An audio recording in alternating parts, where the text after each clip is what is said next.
Welcome back to another episode of Cape Ann Today. I am speaking with Therese, Melden, and Judy Klein of an organization called Leading Ladies. Leading Ladies is a civic action group that happens to have the North Shore as its home base, but it is concerned with issues that affect all families and all communities. On May 25th, Leading Ladies is hosting a fundraising event at the Cabot Theater for Ukrainian refugees. Hi, Therese and Judy. Thank you for being here. Hi, Thank you for having us. Thank you. So can you start out telling us a little bit about the work Leading Ladies does and then about this fundraiser? Sure.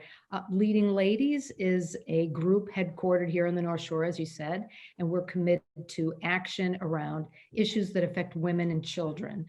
We are committed to equal access for all in education, healthcare, housing, food, jobs, political representation, whatever their ethnicity, race, religion, or sexual identity is. We're also committed to common sense gun laws, humane immigration policies, and the sustainability of our planet. And how has this dedication manifested? What kind of work have you done to actually support these themes? We've partnered with the Cabot Theater for some time now, and we became involved in their community conversations program.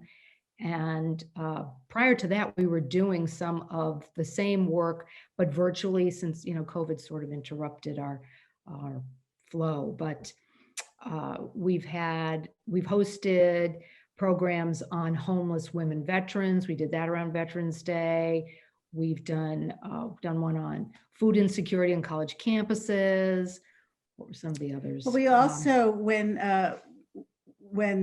the federal government was making it available to have tax fund rebates available to people, we realized that a lot of people were going to be left out of that because they didn't have access to the information about how to do that because it was only available in English. And so we had it translated into Spanish, Arabic, and Portuguese. Wow. And we contacted Representative Moulton's office and various other social action agencies around the North Shore. And we made our translations available to their clientele, and so that they would be able to access these funds that otherwise they might not have been able to. So part of what we do is try to recognize some needs that may not have been given attention by other organizations or by other federal or state or local agencies, and to try to make the general population aware of those needs, and also for us to fill some gaps that haven't been filled there. We also held a first ever, and we hope to make it annual, film contest for high school students, where we asked them to create 3 to 5 minute videos about social action issues that were of importance to them. And that we just had some incredible submissions for that. And again, the Cabot Theater was generous in letting us screen the top 10 submissions. Yeah. And we had a lot of people attend that. The kids did a marvelous job and really showed that they are our future because they care deeply about these issues. And for them then to get this attention and recognition for their interest in these was very rewarding for them and for us. What a wonderful project. So high schools on the North Shore? We opened it to anybody in Massachusetts who went to school in Massachusetts, although it ended up being primarily the North Shore. Although a couple of our winners were from kind of a little farther, Reading and Maynard. Yeah. So it was it extended a little farther than the North Shore.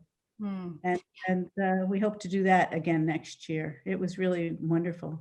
Well, keep us posted about that event. That is, that's wonderful. We're always interested in when hearing about our young people doing, they're incredibly sensitive and civic minded. And if you're not in the school system, you may not be engaged with that so much. So absolutely. Yeah. We also just last month had our second annual book fair where we it was a swap and sale. So you could bring used books, you could swap them for other used books, or you could donate them. And the books that were left went to various programs, a program in Lawrence that serves homeless youth and young adults, and to the literacy program in Lynn called Real. And then to a bookstore that they have two stores, one in Boston and one in Waltham, and it's run by kids who have been in the foster system themselves to teach them work habits and give them confidence. So, and then the money we raised went to all of those programs as well. Those are we do a variety of things. Yeah, you guys are in it. You're doing the hard work. So tell everybody about the benefit for the Ukrainian refugees. Okay, we at Leading Ladies are very excited to bring Bella, an immigrant's tale, to Beverly to raise funds for Ukrainian refugees. You know, we're all feeling saddened by the horrors of this war, and we're all struggling to find ways to support the victims. And this show reminds us of another time at the beginning of the 20th century when victims of Russian oppression escaped and made new lives in America. This play is a story of hope, and we all need some hope right now. The performance provides a way for all of us to give what we can to support the victims of this oppression. And we hope the North Shore will show its empathy and generosity by joining us on Wednesday, May 25th, for an evening of live theater at the Cabot to support the people of Ukraine. So it's a one-woman show, and it's and who is the writer? Her name is Vicki Summers. So she wrote it and she performs it, and she performs many different characters within it. It's based on her grandmother's story. Her grandmother escaped the pogroms of Russia at the beginning of the 20th century and made a life for herself in America. And Vicki was very close to this grandmother and felt that she wanted to pay tribute to her through this play. Vicki has taught theater and performed in theater all her life, but this is a piece that's very near and dear to her heart. She's performed it in Florida, where she lived for most of her adult life, but also most recently down the Cape. She currently lives outside Portland, so she'll be coming from Portland to do this for one night for us. The performance down the Cape was also a benefit for Ukraine, and they raised $7,000 in one night in a theater much smaller than the Cabot. So we're hoping that our community on the North Shore will best that and show their generosity and caring. Yes, you have a specific goal you're trying to raise, and you have channels where you want to put those goals, right? The funds. So tell us about that.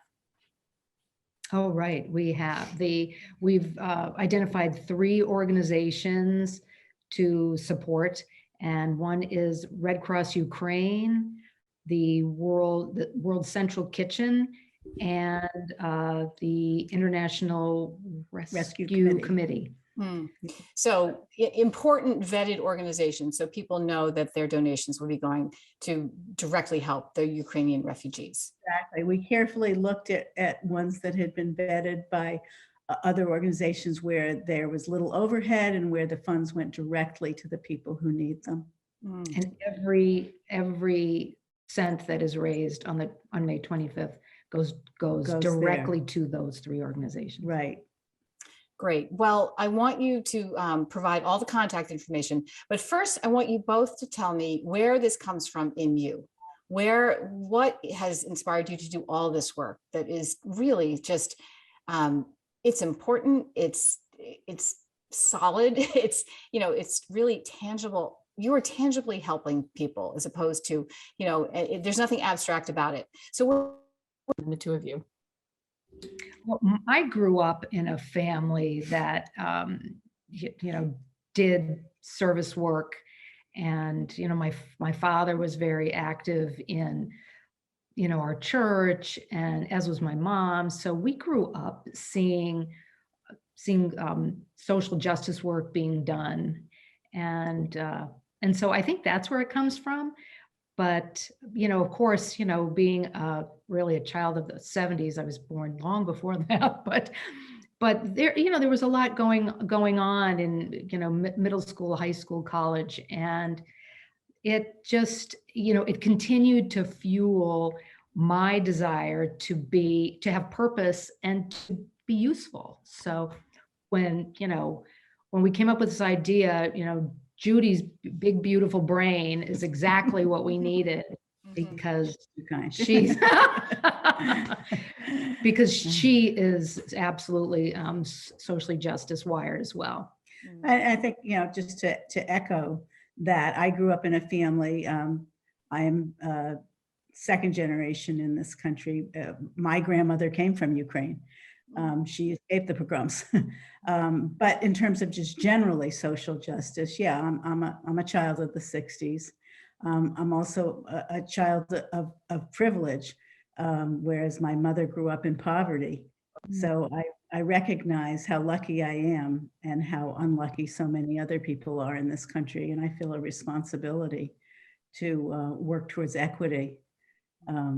I see what my mother grew up with and how that changed in the next generation, and how so many people are still living with inequity in this country, and how that I feel a compulsion to do something that can maybe move that needle just a tiny bit.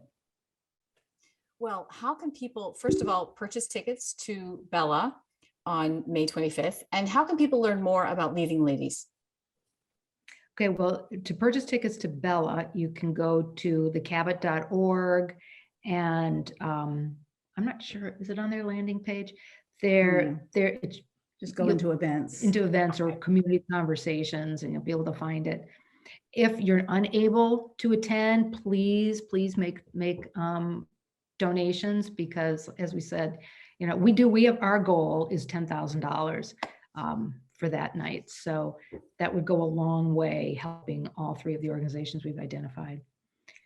And to learn more about Leading Ladies, go to leadingladiesvote.org. Great. Well, thank you so much. And I hope we can continue to have conversations whenever you're doing something that you want to get the word out there. We can just talk about what you're doing, and thank you for it.